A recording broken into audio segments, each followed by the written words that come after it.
Hello there, how are you? Welcome to What the Flick. It's just me and Matt today. Just the cool kids. Just the cool kids. Alonzo gets to be a juror at the Mammoth Lakes Film Festival. Yes. So he says maybe he'll go outside for a hike at some point and enjoy the outdoors. It's very beautiful up there. And I don't know where Ben is. That's a good question. Where's Ben? Where's Ben? Perennial question. Right, that's a perennial thing that comes up for those people that are new to What the Flick as a show and as a series.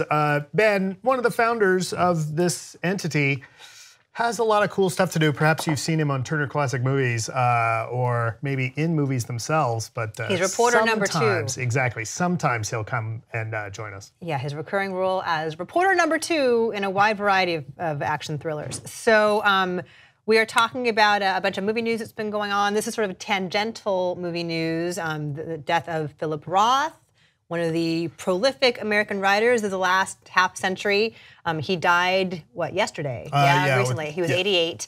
And this comes about a week or so after Tom Wolfe died. So 2 towering literary figures in the American literary scene. And several of his books over the years have been developed into movies with like a wide variety of results. Right. Have you read a lot of Philip Roth? I haven't read a lot, Neither and for that matter, I haven't seen a ton of his movies. Who has time to read? We're watching movies all the time. I've seen the movie versions of them. Yeah, if he was if he was writing sci-fi novels, I'd probably find the time for him. Right. But so Philip Roth, most recently, I think the most recent adaptation I've seen is American Pastoral. I don't think I saw that. Which with Ewan McGregor, that was Ewan McGregor and the daughter, and it's okay.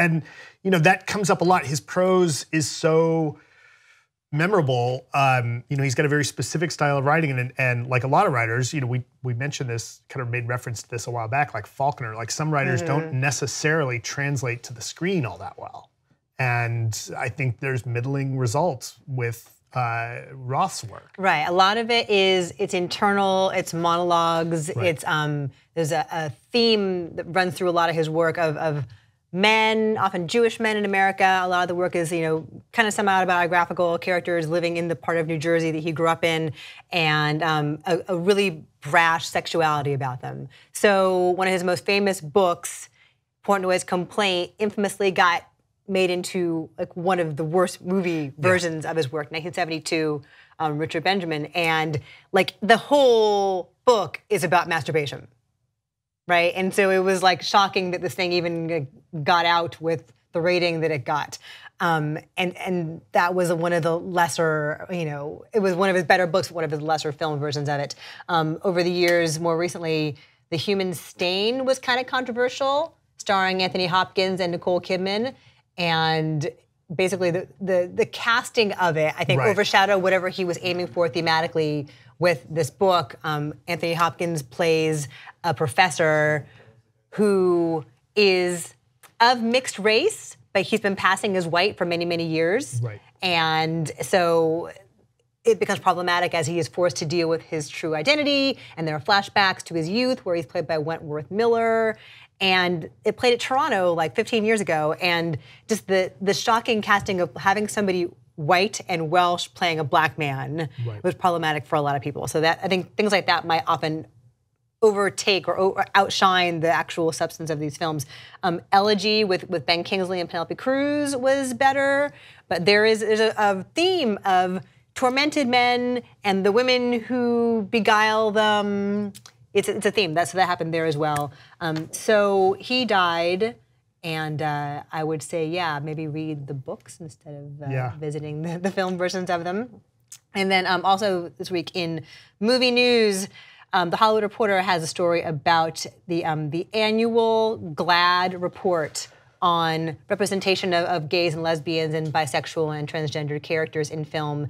And you'll be shocked to learn that the studios aren't terribly good at being inclusive when it comes to the characters that they feature in their big films. This is not so much the case when we're talking about like Sony Pictures Classics, you know, an arm, a specialty art house arm of a larger corporate entity. You know, they'll put out a movie like Call Me By Your Name, and it will win Oscars and worldwide acclaim. This is the bigger movies coming out of the studios. Right, and you know, according to this report, GLAAD reports that you know, of the 109 films released theatrically by major studios in 2017, gay, lesbian, bi, trans, and queer characters appeared only in 14 films, which I think that's lower.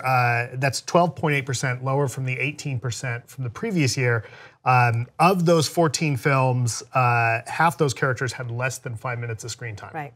So yeah, which is, look, that even if you were to just put it according to what the assumed demographic makeup of the country is, that's really low, right? And you know, coupled with, we talked about this earlier in the year about the study that the Wrap had done about who has movies in the pipeline this year directed by women, and it's hardly any. Yeah. A handful. Obviously, the studios need to do better. In a lot of ways, in a lot of ways. Right. So this 12.8% number that GLAAD has come up with is the lowest percentage of films containing LGBTQ characters since GLAAD began issuing this annual report in 2012. Right. So one thing that is good about this is that apparently gay diversity has improved. And so a movie like Get Out will have a character like Betty Gabriel's housekeeper character, and there is a reference to her being gay, right? So maybe there's more of a visibility for characters of color who are also gay.